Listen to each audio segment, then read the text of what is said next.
운전을 하시는 분들이라 그러면 종합보험을 가입하실 때 반드시 무보험 자동차 상해담보특약을 같이 가입해 두시는 게 좀 더 두터운, 더군다나 내 가족들까지도 보호를 받을 수 있다는 점에서 조금 뭐 보험료가 올라갈 수는 있지만 꼭 이런 부분까지 챙기시는 게 도움이 될 것 같습니다. 안녕하세요. 교통사고 전문 로펌 윤앤리의 이기루 대표 변호사입니다. 오늘은 무보험 자동차 상해담보특약이라는 것에 대해서 말씀을 드려보려고 하는데요. 무보험 자동차 상해담보특약 들어보신 적 있으신가요?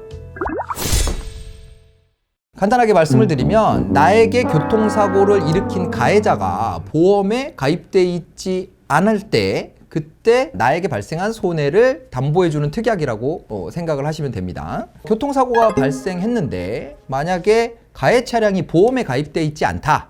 그러면 이런 경우에는 가해자에게 직접 손해배상 청구를 해야 되는데 만약에 가해자에게 자력이 없다 그러면 나에게 발생한 치료비라던가 병원비 뭐 이런 모든 손해들을 내가 부담해야 되는 그런 아주 심각한 상황이 발생할 수 있다는 거죠. 자, 이렇게 가해자가 보험에 가입되지 않은 경우뿐만 아니라 가령 뺑소니를 당했다고 생각해 보세요. 나는 교통사고를 분명히 당했는데 이 내 손해를 전보해 줘야 되는 그런 가해자가 누군지 알 수가 없는 상황이 되는 거죠. 이런 경우들 포함해서 내가 어떤 교통사고로 손해를 입게 됐는데 상대방의 보험사로부터 어떤 청구를 할 수 없는 상황이 됐을 때 내가 가입한 종합보험에서 그런 손해를 보전해주는 그런 특약이라고 생각하시면 됩니다.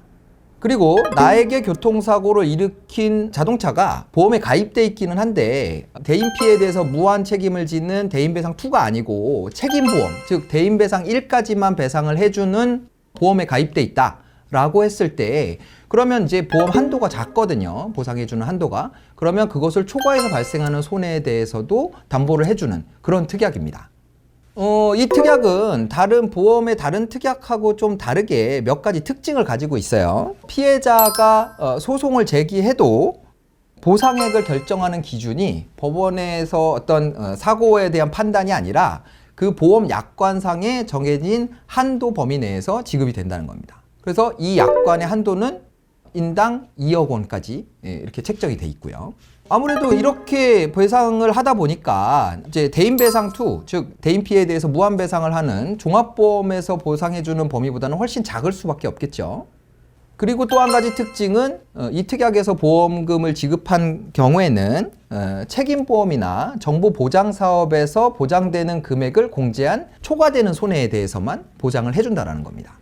가령 예를 들어서 내가 교통사고로 1억 5천만 원의 피해가 발생을 했는데 상대방 가해자의 보험이 책임보험이라서 3천만 원 한도까지만 배상이 된다고 생각해 보세요. 그러면 1억 5천만 원에서 3천만 원을 책임보험사로부터 지급을 받을 수 있겠죠. 그러면 여기서 생기는 부족분 1억 2천만 원에 대해서는 내가 가입한 보험의 무보험 자동차 상해담보특약을 통해서 배상을 받을 수 있다. 이런 뜻이 됩니다. 그리고 또 한 가지는 무보험 자동차 상해담보특약에 가입하면 다른 자동차 운전 담보특약에 자동으로 가입이 되게 되는데요. 이거 줄여서 타차 담보특약이라고 합니다. 내가 남의 자동차를 운전하다가 사고를 냈을 때 이걸 보전해주는 그런 특약이라고 보시면 되는데 이 특약에 대해서는 저희 윤앤리에서 16억 승소 판결을 받은 사례를 하드캐리에서 언급한 적이 있습니다. 카드로 나가는 그 영상을 한번 살펴보시면 이 타차 담보특약이 어떤 건지 쉽게 이해하실 수 있을 겁니다. 자, 그리고 또 한 가지 무보험 자동차 상해담보특약은 인당 최대 한도가 2억이라는 건데 피보험자가 특별한 그런 특징을 가지고 있어요. 자, 그게 뭐냐면 피보험자에 대해서만 이 보험이 적용이 되는 것이 아니고 피보험자의 배우자, 뭐 자식, 그리고 배우자의 직계존속, 장인, 장모 이 정도까지도 다 포함이 된다는 거예요. 그러니까 쉽게 말하면 내가 이 보험을 가입해 놨는데 내 장모님이 교통사고를 당해서 가해자로부터 다 보상을 받을 수 없다라고 하면 내가 가입한 보험으로 장모님까지 이렇게 보상을 받을 수 있다라는 그런 게 되는 거죠.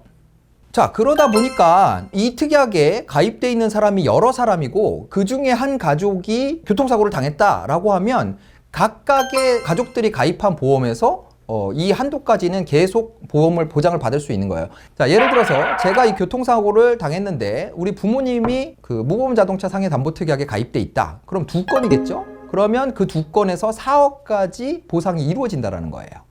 만약에 내 장인 장모님이 가입이 돼 있다라고 하면 8억까지 보상이 되는 게 되겠죠? 이런 식으로 내 가족이 어떤 교통사고를 당했을 때 무보험 자동차 상해 담보 특약을 여러 가족들이 가지고 있으면 중첩적으로 한도 내에서 보상을 받을 수 있는 그런 특징을 가지고 있다는 거예요. 자, 그런데 여기서 한 가지 의문이 생깁니다. 교통사고를 당했는데 내 과실이 8, 90% 정도 돼요. 그럴 경우에는 가령 예를 들어서 1억 원의 손해가 발생을 했는데 내 과실이 90%가 된다 그러면 9천만 원의 손해는 내가 떠안아야 되는 상황이 될 수 있죠. 근데 그게 만약에 병원비라고 쳐봅시다. 그러면 이 병원비는 일단은 사고 접수가 되면 그리고 보험금 청구를 하게 되면 지불 보증을 통해서 보험사에서 직접 지급이 돼요. 그리고 제가 퇴원을 했어요. 근데 발생한 치료비가 1억 원입니다. 그러면 보험사 입장에서는 실제로 이 교통사고로 인해서 발생한 다른 무보험 가해자로 인해서 발생한 손해는 1,000만 원밖에 안 되는 거거든요. 그러면 나머지 9천만 원은 돌려달라.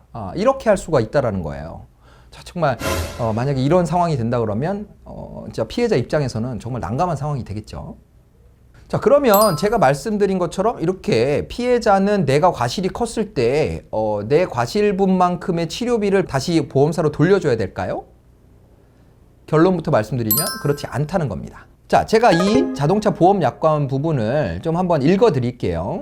자동차 보험 약관에 쓰여 있는 과실상계 과목의 3번을 보면 대인배상2 또는 무보험 자동차에 의한 상해에서 사망보험금, 부상보험금, 그리고 후유장애보험금을 합산한 금액을 기준으로 해서 만일 피해자 측 과실 비율을 상계한 후 금액이 치료관계비와 간변비의 합산액에 미달하면 보험사는 치료관계비와 간병비는 전액을 보상한다. 이렇게 쓰여 있습니다. 앞에서 제가 예시를 든 것 중에 치료비와 간병비로 내가 부담해야 되는 돈이 9천만 원이 된다고 해도 이 보험 약관에 따르면 이 9천만 원이라는 돈을 보험사에 다시 반환할 필요가 없다라는 거죠.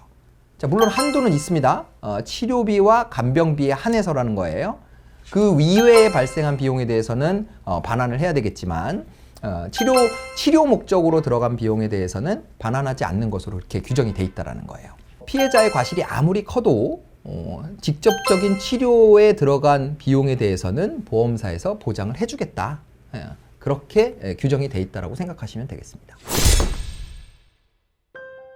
자, 오늘 설명이 좀 잘 이해가 되셨는지 모르겠는데 이렇게 내가 아무리 주의를 해도 가해자가 보험에 가입돼 있지 않은 그런 교통사고는 또 언제든지 발생할 수 있거든요.